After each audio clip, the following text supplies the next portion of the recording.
Appendix operation മാറ്റിവെച്ചാണ് കോഴിക്കോട്ടുകാരി ദേവനന്ദ തലസ്ഥാനത്തെത്തിയത്. പ്രതിസന്ധികൾക്ക് നടുവിൽ നിന്നാണ് വളർന്നത്. നല്ലൊരു വീടെന്ന സ്വപ്നം ഉള്ളിലുണ്ട്.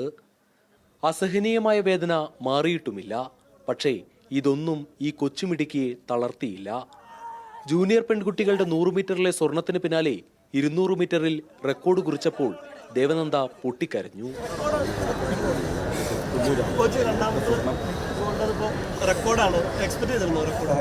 ദേവനന്ദയെ അഭിനന്ദിക്കാനെത്തിയപ്പോൾ വിദ്യാഭ്യാസ മന്ത്രി വി ശിവൻകുട്ടി സബ് ജൂനിയറിൽ മത്സരിച്ച ഇടുക്കിക്കാരി ദേവപ്രിയയാണെന്ന് തെറ്റിദ്ധരിച്ചു. ദേവപ്രിയക്ക് CPIM വീട് നൽകുമെന്ന് പ്രഖ്യാപിച്ചതോർത്ത് വീട് ഉടൻ ശരിയാകുമെന്ന് വാഗ്ദാനം.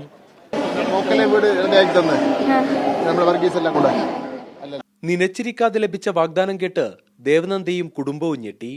മന്ത്രിക്ക് ഒപ്പമുള്ളവർ ഈ കുട്ടിക്കല്ല വീട് പ്രഖ്യാപിച്ചത് എന്ന് പറഞ്ഞ് തിരുത്തിയെങ്കിലും മന്ത്രി ദേവനന്ദയുടെ കുടുംബത്തിന്റെ അവസ്ഥ ചോദിച്ചറിഞ്ഞു.